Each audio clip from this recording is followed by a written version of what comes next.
Welcome in the Bobby Carpenter Show, and super excited to be on today, Tuesday. It's the eve of Pro Day. Had a nice big spring practice today, Schlegs. Nice robust one. You know, when you start getting into these full pad days, they're a lot of fun. So they had that rocking and rolling for them. That was a pretty sweet little deal they had today. And so getting to watch these guys get into this new defense, getting to watch some of the young quarterbacks, I tell you, man, it's been pretty darn exciting and pretty awesome to see. What stood out, like, as we were talking about, Bob, the other day about, rep count, getting ready for the pro day, like what transpired at practice today? Like what was the deal? Short yardage? So no, they were doing some situational stuff. They did some third down action, which was good. They're in the process of still like installing a lot of stuff. So it's been very basic, and it's funny because they've changed kind of, obviously Matt Patricia, Matt Guerreri, Tim Walton, like what they're doing back there on the defense. Like they've changed kind of how they call some things as far as that goes, but it's still similar calls, just the verbiage coming out and how you can kind of tag them. And they're doing some really fun stuff. And to be able to take advantage of, CJ Hicks, we talked, they're putting him on the edge, but then looking at Sonny and looking at Arvell Reese. And you got to remember, Arvell Schlegs, he spent a full camp, I believe, or maybe just a spring ball, but he spent time at defensive end. And so can you get him involved in the rush? And that's one of the things when you have guys that are 6'4", 240 pounds, that are athletic and can move, you can do a lot of things versatility-wise with what you're showing the offense and what you're bringing to the table. Yeah, I mean, the one thing that you and I have talked a lot about is guys being dudes. Guys being dudes, doing dude things. And when you have, like, I'm telling you guys right now, and I said it for the moment that I walked in the building in January of last year, that Arvell Reese, like, he has some abilities that God can only give some humans. And I think we're going to see that this year. I have a lot of high expectations for him. But to your point, Bob, being able to have personnel on the field, change one guy and be into a completely different front with different rules that the offensive line has to go through, it's a game changer. And you have guys that have that type of versatility, and then you can still simplify it to where they can play really fast.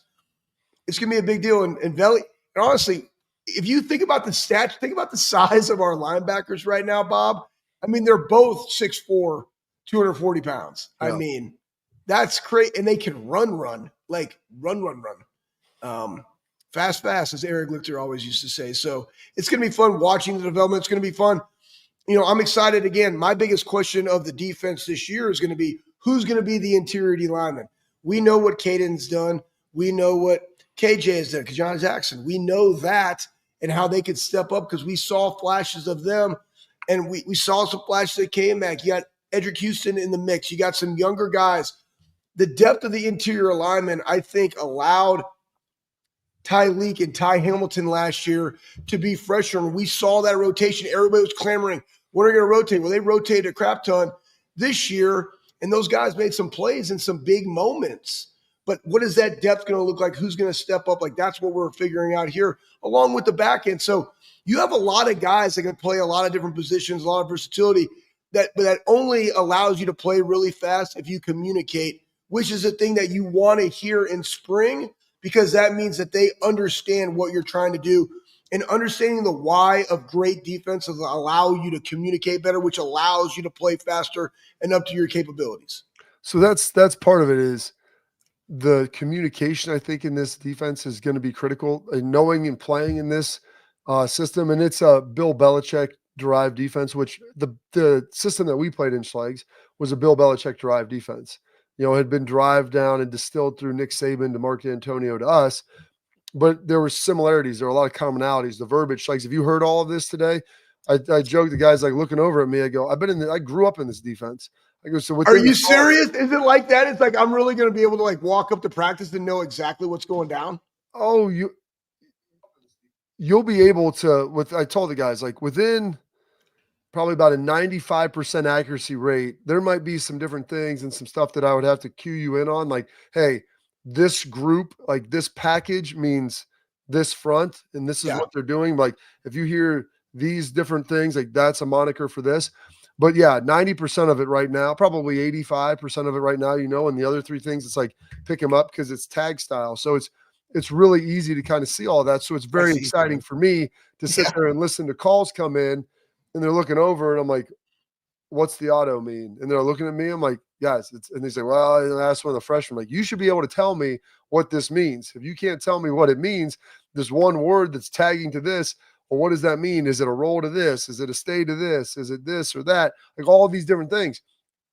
And so it allows you to kind of grow it organically a little bit better. And I'm excited, man. Like some of the stuff they're doing it, and the defense is always ahead of the offense early on, but man, it can give the offense some fits now with what they're putting out there. The crazy thing is, and mastery is doing something like 10,000 times, Really? and I kid you not, guys. I if Luke Fickle and Mark D'Antonio walked into my office on the whiteboard that's over here to my right, start drawing up stuff, I can tell you exactly what it is. Because how I grew up learning defenses was alignment, assignment, alerts, and adjustments, and I literally made cards of everything with all of them on there, and then I would go through, and it was basically 5 linemen, and that was it. And then you would put in, hey, is it 3x1 back offset? Now I got quads. Like, what do you do? What are the calls? And you would draw routes. Where's my fit? And like, based on who you're seeing, I was a very big visual guy, but I had to write it out and I would just burn them into my mind. But it allowed me to be able to communicate. And again, when you got somebody of my God given ability, I got to utilize all my faculties to get a competitive advantage. So knowing the game more allowed me to play faster. But like with these kind of systems, what Bob is saying is it eliminates the gray, which I hated. It was just like, if it's this, it's this. If it's that, it's that. And like, that's it. And that's where we're playing. And we're all going to be right together or we're all going to be wrong together. But at the end of the day, we will be right because we're all together. That's the point of great defense. Yeah, but it takes communication. So right Yeah. now you got to think about this, Schlegs. You really only have three guys who are like returning starters. You throw Jermaine in there as well because he played a lot last year. Yes. But outside that, like you have to rely on a high degree of vocal awareness from those guys. And Caleb Downs doesn't need to get 60 reps a day in practice. You need to get your young guys ready who are around him. McLean and Malik Hartford, and to see what those guys can do. And Lorenzo Styles, who's been around a lot, played a lot, but he played some receiver at Notre Dame. So you've got to get him over here to make sure that he's locked in, because that communication between the linebackers and the safeties has to be on point in this defense, and it has to be on point everywhere. But when you're getting, especially with all these different things, and they give the players a lot of variability on what you can call, what you're able to put out there. And so in doing that, it's going to be a lot of fun to see what these guys can do. And as always, Schlegs, like I said, the defense further ahead of the offense at this point. Defensive line looks like they're playing pretty well. And, the young quarterbacks, I'm sure Ryan's, half beside himself, and because there's some good things and then there's some bad things. But with this defense, like Matt Patricia's big on showing this, giving this, like, let's have this look, called stems, meaning line up in this front. We'll go over to that. And then understanding, why are we doing this? We're going to show this to be able to rock to this and to keep these young quarterbacks off balance. So the quarterback's getting a full baptism by fire right now as well. And then some of the young DBs have looked really good. I mean, Devin Sanchez our guy, Jeremy Birmingham, he told me, because he's as close as you're going to get as JJ Smith on the defense. And he is really stinking good. He's made some nice plays and looked very, very impressive. So, the receivers, they're doing some good things, but it's been a nice competition going back and forth. And as always, like when you have young quarterbacks like who haven't played, like they're going to do some things like good. And they made some progress, you think, from Monday to today. Like you feel better about that, but there's still a lot of inconsistencies and there's still a long way to go is what you're going to have. And that's not just true for one of them. It's true for all of them. Yeah. And it was funny that you were mentioning the communication aspect, and I started thinking about the way our kids communicate, like with friends now, On the playing phone, video they games. text each But other on the field. they either text or they're talking into a headset, and you're like, "Hey, quiet down! Like, what did you say in that headset?" Right? I can hear. So, but it's like softer speaking. Whereas, I guess, kind of like when we grew up, like we played like if you were playing Madden, you had to have your buddies at the house to play. If you were in a season, Yeah. he had to be there. We were playing each other. Like we had to go. And it's like, boom, you're going right there. You're seeing exactly what's going on. And you're talking, you're communicating all the time via this, and like right here, as opposed to now, it's far away. And so part of that thing is also emphasizing communication when you do stuff in the weight room and they're talking out things. It's like louder, like you're developing guys' voice. As surprisingly as that sounds, like it's something that has to be developed, you have to develop voice and honestly teach people how to speak, boom, out of their chest a little bit with some very oomph bowels, would you say? from the bowels of their soul, without being able to go hoarse. Like that is trained, honestly, I love it, man. It's great. But guys. All right. Well, that's good stuff. I mean, I don't disagree with you, but yeah, the one thing, like the communication element of it. And I know, like usually defensively, when you have a stem, they'll make a move call. And that means, hey, whatever we're lined up in, we're going to move to something else. You see that a lot. And you're talking to Patricia about, he's like, do you get in trouble with that? And because in the NFL, like they always say, simulating the snap count, you can get penalties for that and things. And I guess the offense, when they shift, they also say move, which I had never realized before. Didn't do a ton of stemming before with Jim Knowles and his defense, kind of what they ran. Some, but not a lot, especially with the front. So the stemming and moving, like it makes the offense think, but the offense moves too. And so I guess there was some confusion on making move calls, like defense was going too early because the offense is making the move call and all this different stuff. So it's working through some of the kinks, but getting these guys to be confident when they see it, when it's happening, boom, make the call, own the call. And like you said, if we're all wrong, we're right. It may not be the perfect call for the perfect defense, the perfect play, but we're going to own it together. So the move and shift. And I told Matty P, I go, listen, I'm going to be honest. Like I don't know many other offenses that really even make calls. A lot of the guys look to the side, they get the headset, they might yell one thing, and then they're on the clap. So it's not like it's much different than the NFL as far as the verbiage that you're going to see on the other side. Plus in the NFL, like you can make these calls predicated upon the clock. You only got 40 seconds, right? So not a lot of them are going like hurry up, like quick, like oh, boom, relook at the sideline. That if they're going to trade or reload a formation on the offense, they're going to do it with X amount of time left to then have a motion. Because that was the thing, right? It's like, boom, I get set, boom, I'm talking about offense, boom, I reload the front, boom, I have motion. Now I've made the defense communicate 3 times. That was always a Belichick thing. Make them communicate 3 times. But with that, then you also know when they have to snap it, right? There's a window of that. Like that's called, like, that's a little bit of the game within the game. One question I want to ask you, Bob, like how is the offensive line also adjusting to the front, to the moves, to like the stemming? How have they been doing, especially since, basically, well, Carson played obviously at the end, but like new starters, right? Especially at the tackle position. It's interesting. Necessity is the mother of all invention. And you would have said, hey, at the beginning of the year, they're going to lose a lot of this offensive line. However, you ended up having Carson Hinsman play guard, then back to center. Tegra, I think, started playing better when there was a little bit of rotation and maybe more competition. Luke Montgomery, Austin Sareveld, Iron Buckeye.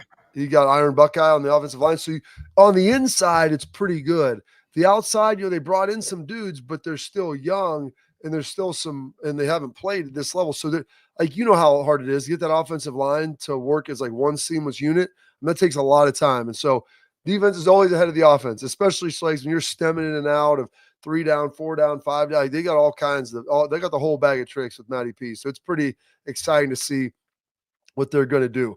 All right, coming up next, we got our guy Bill Bender coming on. We're going to break down Richard, a little bit of spring ball. Schlags without him. We had a nice little college basketball discussion last week. I mean, because he's locked in on that, a little bit of the March Madness and what is going on there. So we'll get caught up with Bill Bender here in just a moment. But first, attention parents and athletes, protect what matters most with Export mouth guards, trusted by professional athletes, designed by NHL team dentists. Export mouth guards are scientifically tested to absorb high-impact hits, protecting both your teeth and your brain. Export mouth guards feature 3 layers of advanced protection, including a patented use of carbon fiber. They custom fit 3D print that thing to your own unique smile and grill for more protection, better performance, max comfort, clear communication, so you can focus on your game, not on your gear. Don't take chances with your safety. Visit exportguards.com/Bobby and save 15% on your order. Export, protect what matters most. Bill Bender coming up next.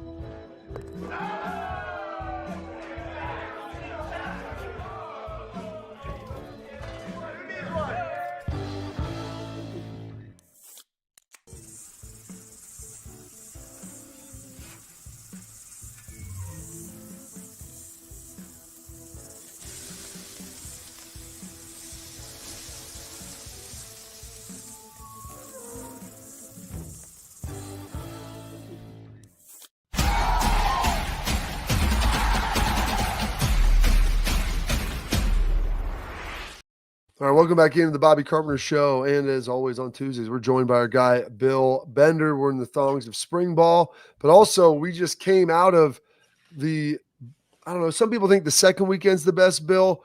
Where do you come down on the NCAA tournament, ranking the weekends 1, 2, and 3?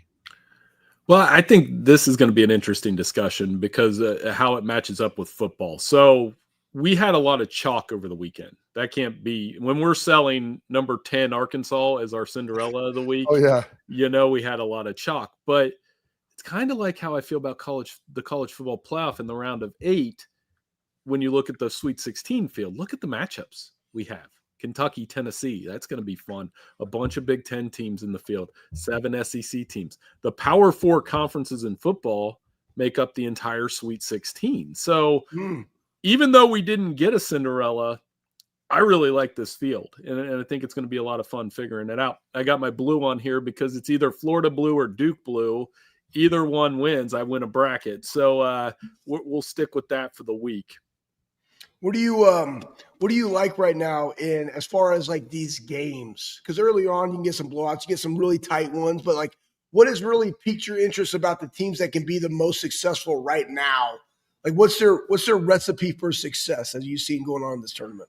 Well, Bobby and I talked about Duke last week. It's kind of that default setting of picking a bracket winner where Duke has a lot of talent, a lot of young talent. Cooper Flagg's extremely fun to watch, right? And I think I was even making the case that Cooper Flagg, is he likable? Duke typically has the guys that we love to hate. Is Cooper Flagg one of those guys that we actually like a little bit heading into their matchup? So I think they have a really good team. Florida and Walter Clayton, a former football recruit. I did a story on him about a month ago. They were telling me as a sophomore, they thought he might be a 5-star safety that ends up in the SEC. And he plays the game like a football guy, getting to the hoop. So I think Florida's very good as well. And then the possibility from the Big Ten. I mean, there's no love lost, as you guys know, between Michigan and Michigan State. And if they played I was just talking to an editor about this, if they played in the Elite Eight, I mean, it would take me back to 1992 when Ohio State and Michigan played in the Elite Eight. And that's a matchup that didn't go Ohio State's way, but man, what a game that was when those two hooked up, the Fab Five against that Jim Jackson-led Ohio State team in those gray jerseys. Yeah, that was pretty sweet. And you were talking about all these big-time teams, Bill, and like the big power programs. And like John Calipari, not exactly the innocent sweets, the Cinderella that you're looking for with they reportedly like a $10 million NIL war chest. Is it good for the sport? I know that they say chalk and the big brands sell obviously the Final Four and even somewhat of the second weekend. But is it good the fact that, I mean, you didn't even have a Big East school with UConn getting knocked out. And there's some that you could argue like, okay, Arizona or they would have been, obviously in the Pac-12. So you had a little more versatility. Like you don't have anyone from the Western Conference. Like there's just a lot of these places. There's no Gonzaga, there's no Cinderellas or, no Ohio Valley. Like there's just no one else there. Is that good for your mind in the sport when you're trying to write articles and garner interest?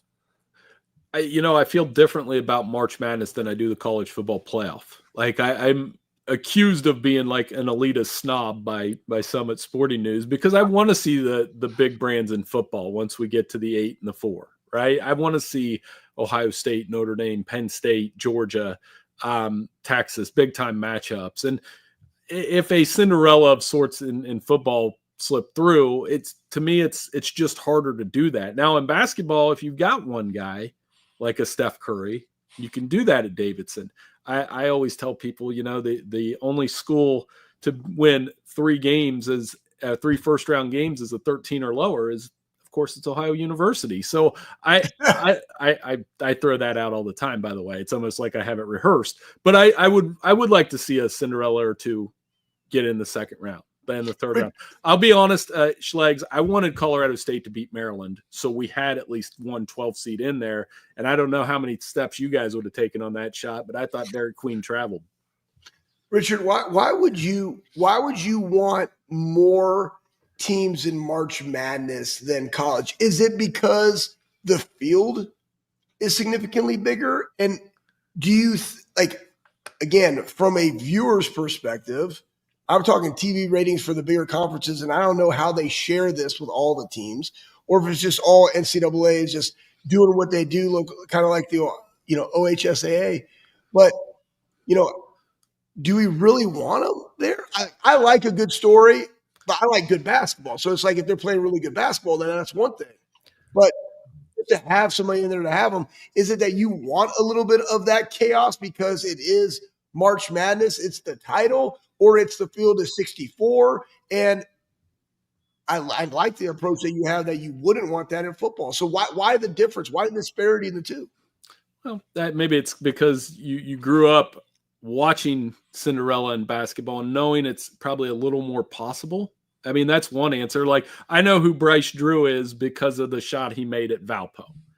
I think in football, when you're dealing with 22 players on the football field and the growing disparity, I think one thing we found out in this tournament, by the way, is that with guys going in the portal and NIL, Arkansas, for example, this Cinderella that I'm trying to sell, they had exactly one player on their roster last year that's on this team this year. They got 6 guys out of the portal. They had 6 freshmen come in. They play hard, don't get me wrong. They are fun to watch. Watching Arkansas beat St. John's and beat Kansas. I mean, John Calipari gets his guys to play hard, but it's kind of hard to sell a man who has been to as many Final Fours and has a national champion as a Cinderella. Now, to me, that's why I like the basketball end of it. And you brought up the OHSAA. I have mixed feelings about that as somebody that played basketball in high school in Ohio. And I believe we were Division 4, but I felt like at the time, Division 1 through 4 was maybe a little more parity. 1 through 7, it just feels like a little more watered down to me. I would rather compete and lose in 4 than play in Division 6 or 7 at that point. That's just me, though. Yeah, it's people always think that the more is better, and so they start talking about the expansion of the playoff. And I don't know, expansion of the NCAA tournament. I don't know, Bill, if the fact they didn't get any mid-major teams through, if this will say, hey, we need to now go to 128, and that this is the reasoning why that we should do this. I don't necessarily agree with that.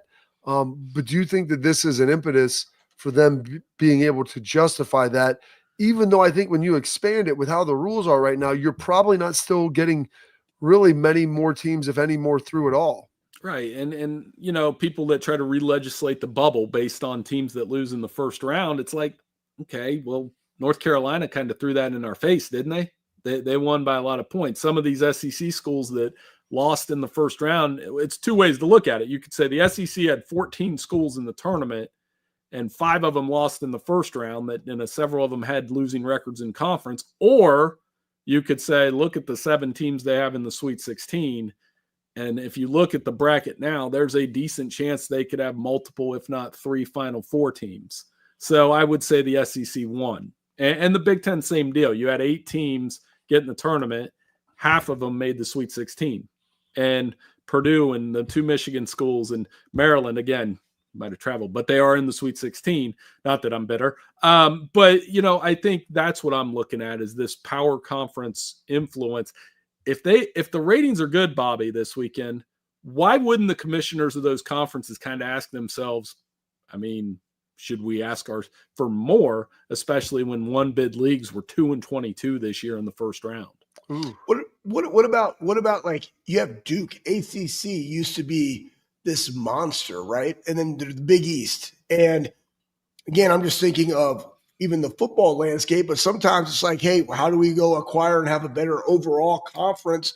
And if these people want to get, into the party and do it the right way, like could they go and acquire some of those teams for basketball? What does that look like when you only have one ACC team, Duke as the lone, flag bearer for that entire conference? Oh, it's certainly not the ACC that we grew up with. No. Not at all. And I think, Dan Hurley brought up the possibility of, should they talk about an ACC Big East merger, which I would actually be in favor of on the basketball side, because then you get to watch Syracuse and UConn play those schools.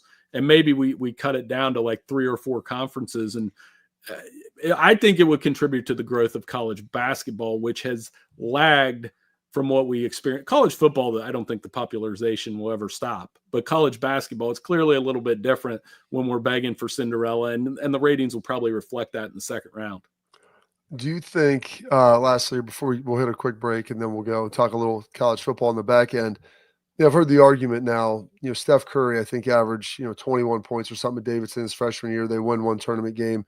The next year they come back, he's averaging 30 points, and they make it to the Elite Eight. And like at this point, after that first year, Steph Curry is leaving Davidson. He's going to Wake Forest, or he's going to a Syracuse, or someone is picking him off and he's going somewhere else. Like, do you think that we will see any of these runs anymore based upon the fact that if someone's good as a freshman, you will find out about them and they will no longer be at that mid-major program? Unfortunately, the 2 schools that did win, McNeese, what happened with them? Will Wade left and the student manager left.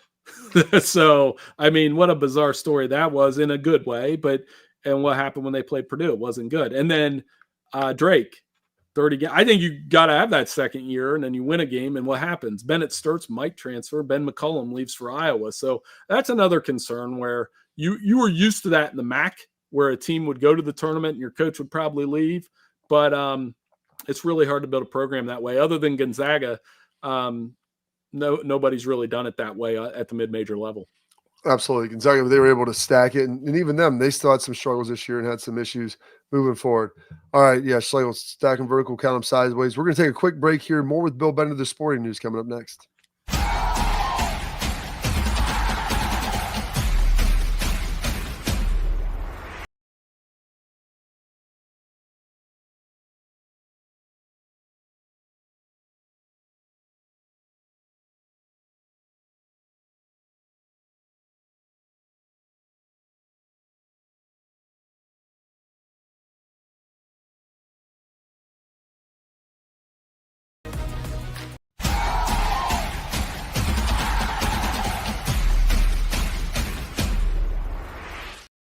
Welcome back into the Bobby Carpenter Show. And we're here with our guy, Bill Bender, the sporting news. Give him a follow at Bill Bender92. Does a great job. Go check out all of his stuff there, college football, basketball, NFL. He's got everything for you there on the sporting news. So, Bill, one of the other things that came out, Ryan Day, they were talking about spring games versus showcase. And he came out and made a point. He goes, we're going to have a spring game if we can have one. Now, the spring game of what kind of has evolved over the last 10 years, starting with Urban Meyer at Ohio State, is it's a little showcase-esque. It's, thud, tempo, no full tackling for the starters, and, more situational football. And then you let the younger guys play there in the second half and get it live and have a good time. But it seems like he's been the first coach to kind of swing back on that outside of the Deion Sanders, Coach Fran deal up at Syracuse, where they're trying to play each other. And so it seems like there's maybe a little bit of a pushback here on this, saying, hey, we can still find a way to get this done, despite the fact that there's, the transfer portal and everything else. Well, I think some of it is because Ohio State's such an event for a spring game. And I've been to spring games across the country, and it's a huge family event. It's one that you still have to go and get on. Well, either if you're going to the Tuttle Garage, you better get on Lane Avenue or the other way pretty early. Otherwise, you'll get stuck in traffic. Not many spring games can say that. So I think that's part of it, where you want to have a family-friendly event. The other part, and you guys played in it, I'm interested to see what the tone of this spring game is this year, because we know we have a quarterback competition. We know that, yes, we've scaled back what the event actually is and what you see, but how do they handle it from a rep standpoint with a team that played all the way to January 20th? So I understand what he's doing there. And I'm torn on it, though, because I see the value in the spring game. I know how important it is Columbus, but I know also from a roster management standpoint and coming off how much football was played, it might be tough from that standpoint. Do you think they're going to be able to get this done with DR? And I mean, I kind of like it because you get somebody else but how is that going to impact, do you think, teams playing now the way that we are and then that portal? Or is it like, no, we just got to do what we got to do and we got to go to where we got one portal, and then if guys want to jump, they can jump? Like, how do you see this mixing in right now? Well, one of the problems with this theory of like Syracuse playing Colorado in a spring game, I was thinking about, if you're Ohio State, who would you play against? Yeah. How do you schedule a spring game when you're one of the heavyweights? You know, you don't get in a boxing ring with, they're not going to play like Akron, for example. No disrespect to Akron. You know, sparring contests, though, right? It's like, honestly, it could be the similar as sparring, right? It's your camp. You're bringing those people in. Well, what about, like, I was thinking of a perfect partner for them. It'd be like Florida. Yeah. You know, somebody like that, where at least they're kind of a heavyweight. They have athletes too. You get something out of it. Other than, because most football scrimmages, and you guys played in high school too, you wanted to scrimmage against a high school team that was close, if not better, so you could find out who you kind of are. So, I mean, I just can't find a logical partner for Ohio State within the area that isn't in the Big Ten, or that it would be hard to have that kind of exhibition feel in a spring game. It also seems like it could go to where, what if they didn't perform? Now all of a sudden, like, you have to get guys just ready to go play this, collab spring practice with other people and look good, as opposed to like focusing on what's going to matter in the camp. And that's learning the new install, right? And developing your guys. So I see it both. I want to ask you this too, Bill. So that big, like, Big 12 SEC meeting that transpired down in New Orleans, what came about of all of that and the bids? And it's like, it kind of got lost in the shuffle because we went into the season, national championship. They had the meeting. They're like, hey, look at us. Like, we're the best. We're the baddest, which they are. But where does that move forward in, like, the changes that you're hearing on the horizon coming up at 25 and in 26 in college football? Dennis Dodd, who announced his retirement a couple weeks ago, he's finishing out the tournament, longtime friend over at CBS Sports, one of the best college football writers. He put something in his farewell column that caught my attention. He said within 7 years, college football will basically be this conglomerate of 50 to 60 schools, the kind of the Super League model we're talking about. And I still think we're inching toward it. We are, because you want more. And at the end of the day, the Big Ten and the SEC, when you're bringing in that much money and that much power, and then the games are that good, I didn't hear anybody complaining about the college football semifinals at all. And who were in those games? Texas and Ohio State, Notre Dame and Penn State. And they were good games. So I think the more we see that, it's kind of what we're seeing in the tournament. Look at the one Atlanta region where you have Auburn and Michigan State and Ole Miss, and it's SEC and it's Big Ten, and I don't think there'll be many complaints in Atlanta, with those two games. So I think the same thing in football. We can say we want the little guy in there, but if you give guys the old truth serum, I kind of know what they would say. So you feel like Dennis Dodd? I mean, I'm sorry I missed that he was retiring. That's wild, because he's done it for a long time, like you said, Bill. I mean, was this like his warnings of the future? Was it his farewell address as a president, basically? Yeah, I'll send you his column, but it had just like where he's been and where he thinks the game is going. And, there wasn't anybody, in my experience, I always tell people about Dennis. He went out of his way to be kind of mentor for me in the press box. And I've always appreciated his work ethic. And, when you read his stuff, you can tell how informed on the sport he is, not just from the player level, the coach level, the, executive level. Guys like him are why we do what we do in the press box. And he had just some kind of overall thoughts on where he thought the sport might be headed. And that was one of them, and that the playoff might expand again, and revenue sharing and contracts might be a thing. And I believe it. I do think, part of me misses that little bit of college football but you have to accept that this is the business side of it. And if you accept that and know that, and we've talked about it on this show, I know with you guys, the 2-year contract thing. If that happens, the fans that have been turned off by the NIL and the transfer portal might just be there, like come back or be more show more acceptance to what this sport is. Acceptive. I don't know if that's a word. Just make it up, Richard. We'll just make it up along the way. But I do think that would help. And I know, Schlegs, you've been a proponent of that too, with the contracts and drawing more interest in the sport. Absolutely. Well, the biggest thing there, Bill, is you got to have some normalcy and some guidelines and some rules that you can play within. And right now, there are none. And that's the NCAA's fault. So if nobody's going to be the parent, somebody's got to step up and do something and say, I'm taking charge of this. And that's kind of the problem. And it's the why we are where we are. We still don't even know what revenue sharing is going to actually look like. They don't know. They're just trying to figure it out. We've got all these different parties. And let's just let somebody else decide so it doesn't fall on me. No, everybody wants to pass the buck, but they want to receive theirs. That's kind of where we are. Yeah, and I hope we have a environment where it does move on and the playoff gets firmed up and we get a 16-team format and we do things right. You like 16? You like 16 over 14 with the top 2 getting a bye like the NFL? I like 16 as long as we get an extra home game. So if Ohio State were the number 1 seed, they would get 2 home games in that format. And I think we stop there and then we're done expanding this thing forever. You win 4. And Bobby will tell you, when we were in high school, I believe the way this brings it full circle. The OHSAA put 4 teams per region in each division. It was a 16-team playoff. I actually liked that one a little bit more. It was harder to get in. And but I think it meant a little more when you did get in. So that's where I kind of want college football to go with it. I don't disagree. I mean, if you get 2 home games out of it, Bill, I'm a fan of it as well. So we appreciate your time today, man. Took up far too much of it. Thanks for the breakdown, a little hoops, a little gridiron as well. As always, the great Bill Bender of the Sporting News. You have a good one. We'll catch up next week. Hey, I'll see you guys next week. Thanks so much.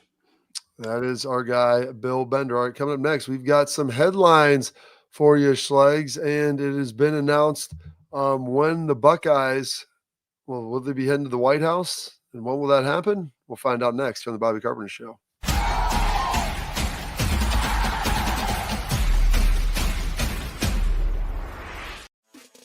Welcome to Big Play, the fastest growing sports media company in America. I'm gonna keep it straight with you. The reason you should watch our show is because I look good, baby. Come get some! Join our millions of fans for live sports talk shows hosted by the top former athletes and sports personalities in the industry. Ohio, it's my home state. Obviously, I'm a diehard Cleveland sports fan. Watch what you want, where you want, when you want. Welcome to Big Play. Make sure you tune in. I love you, Cleveland.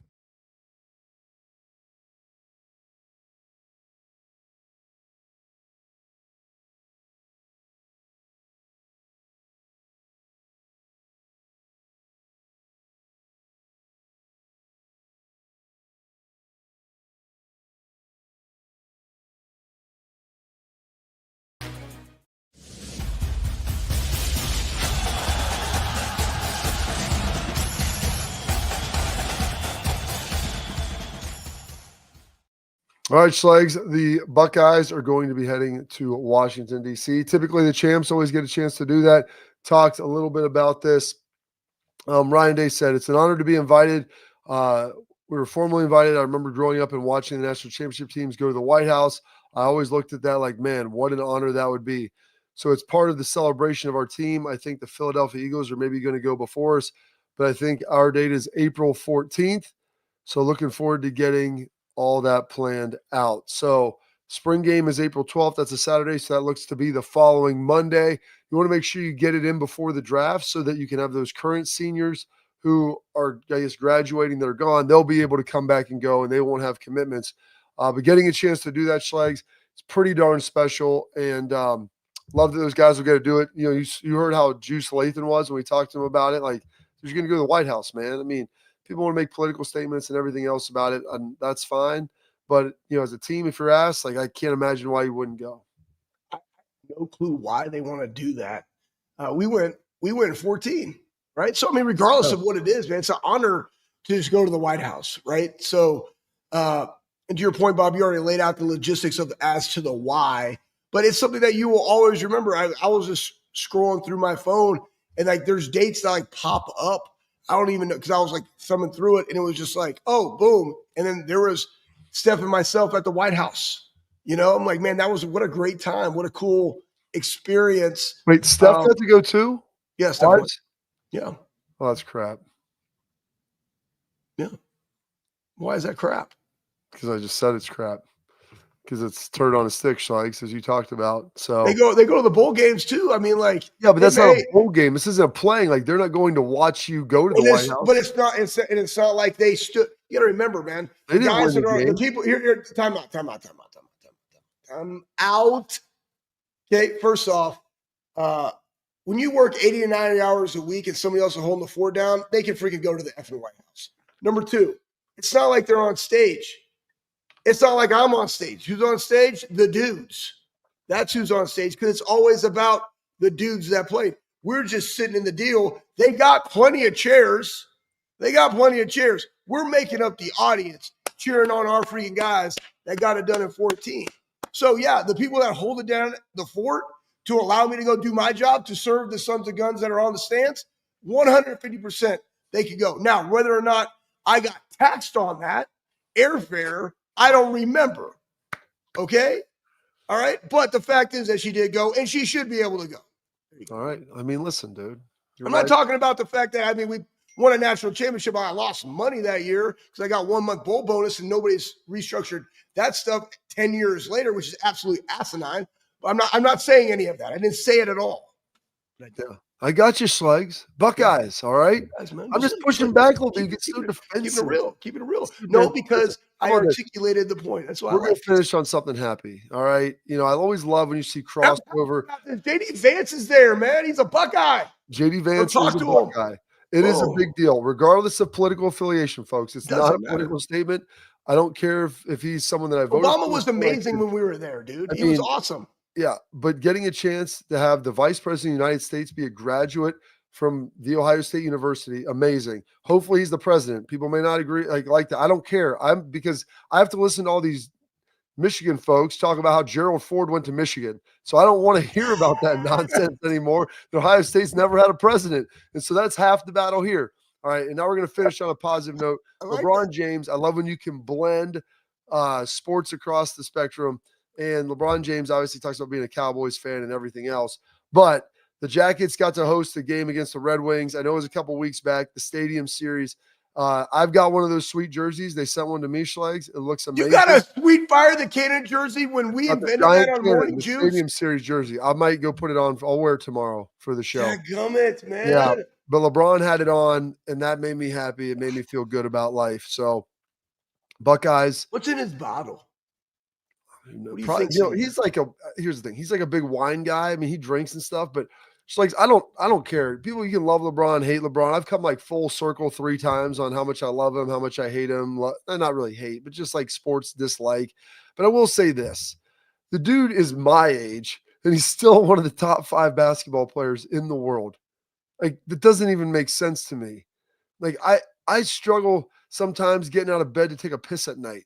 Like, I tell these guys, like, I joke with Lathan, who's got like a bad foot and all this stuff. I go, bro, when you're 40, it's going to take you like 3 steps to kind of warm up till you can actually like walk and press off your toe. That's going to be the reality of what you have to deal with. So the fact that LeBron James at 40 years old is out there still running around and turbo dunking on people, like, there's no way you can't respect that. You can dislike the guy. You can disagree with him on a lot of things.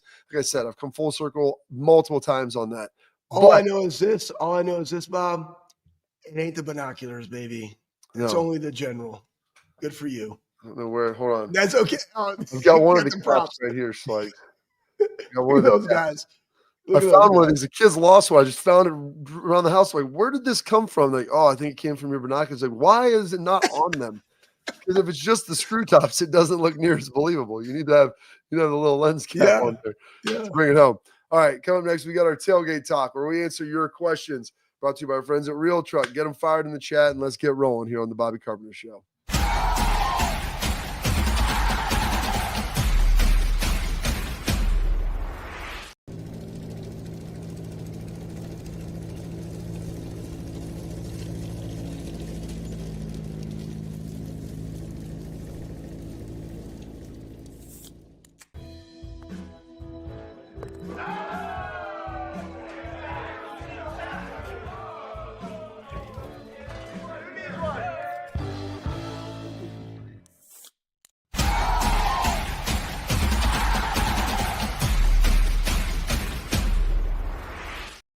All right, Schlegs, the number one question we have in the chat right now is we hammer out our tailgate talk brought to you by our friends at Real Truck. Go check out realtruck.com. Truck, Jeep, Bronco, bring it to life. They got great stuff, man. It's finally warm. And bumpers, interior, exterior covers, truck beds, covers, all kinds of good stuff. They've got it there for you. So go check it out and bring it to life. Schlegs, Steely Matt's asking, Schlegs, are you going to be in town on April 12th, which is ironically the date of the spring game? I'm trying, man. It's also Saddle Up, so go get in there. You want to come mingle? You want to come like donate, like beat cancer and raise money for the Ryan Nina Day fund, like for mental health. Like, come on, man, and listen to some country music after the spring game. What a day! Like you're gonna go to a spring game. It's gonna have a great environment. There's gonna be 80, 90,000 people. Then you're gonna go home, shower up, come over here, saddle up, boom, brush elbows with Matty P and the boys, like why not? I'm gonna try to be. So probably. Here's the thing, Schlegs. If you want to know what the Saddle Up event's like, I mean, frozen in history and time, Schlegs. This was me last year, 2 years ago at the Saddle Up event. Yeah. Last year. You got the lovely Mrs. Carpenter. That was the very first. That was the very first one. Yeah, because you wore the cutoff shorts. I remember that. Yeah, they're called George Schlegs. They're jean shorts bought on Amazon. They got a nice stretch property to them. I've got the sweet cowboy boots that Court got me for Christmas a couple years ago down there at the bottom. And then my awesome dad's Giants shirt from like 1982. So all fit in there. And then the lovely Miss Court's looking fantastic as always. So that guy just hangs out up there behind me, Schlegs. So that's kind of what it's going to be like. The Saddle Up event is always great, raises money for NIL. And like you said, the Ryan Nina Day Foundation, really a great time. I would encourage anybody to get out and get over there. It's after the spring game, so it's like a continuation of the party. And then what I found out, I guess they're having the Ohio like Max Preps camp or something. Schlegs up in Maslin, Canton, somewhere up in Northeast Ohio the next day, which RJ Day is probably going to be at. So I'm curious how much Ryan's going to let loose and have some fun when he's got to wake up and probably go up to the deal the next day with RJ. So that'll be fun. That's it for this edition of our tailgate talk. Stay tuned in, stay locked in, and now we're going to wrap up the show with Schlegs' parting thoughts after this.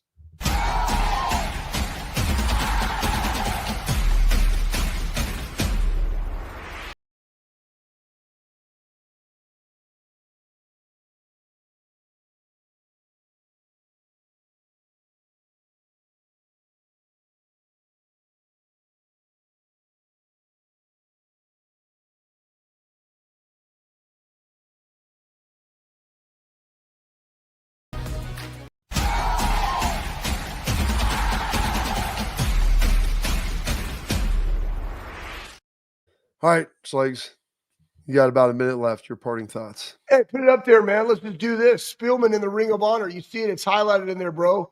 Yeah, I thought this was really cool. Why don't you go and play it? Play the deal. Play the Doomajink.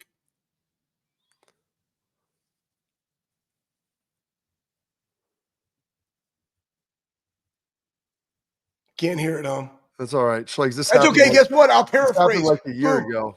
Was that? Happened like a year ago. As part of our annual homecoming celebration at Ford Field. At halftime, we will honor one of the greatest Lions ever.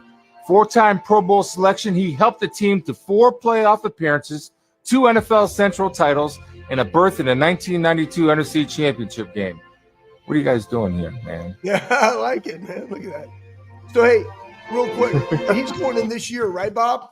I think so. I think this came out, I want to say, I don't know when, maybe earlier, but I think he's going to be going in this year. Heck, he may already be in. Like that's so long ago that I forgot about it until I had to look it up again. But maybe I love that. I don't know where your Twitter, Instagram feed or whatever's coming from. Hey, that's how much time I spend on it. But you know what? Here's the good thing.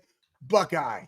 Well deserved. And not only that, though, he's been in the front office in this complete turnaround Yep. and everything that they're doing up there. So kudos to him. Awesome. Again, Buckeyes. Absolutely. Love to hear it. All right, that's it for today. Show might be a little earlier tomorrow. I think we're going to go right around 11:15, folks, so we can get him before pro day, that we can get over there, catch most of it, and then Thursday will be a big recap of that. So stay tuned in, locked in here on the Bobby Carpenter Show.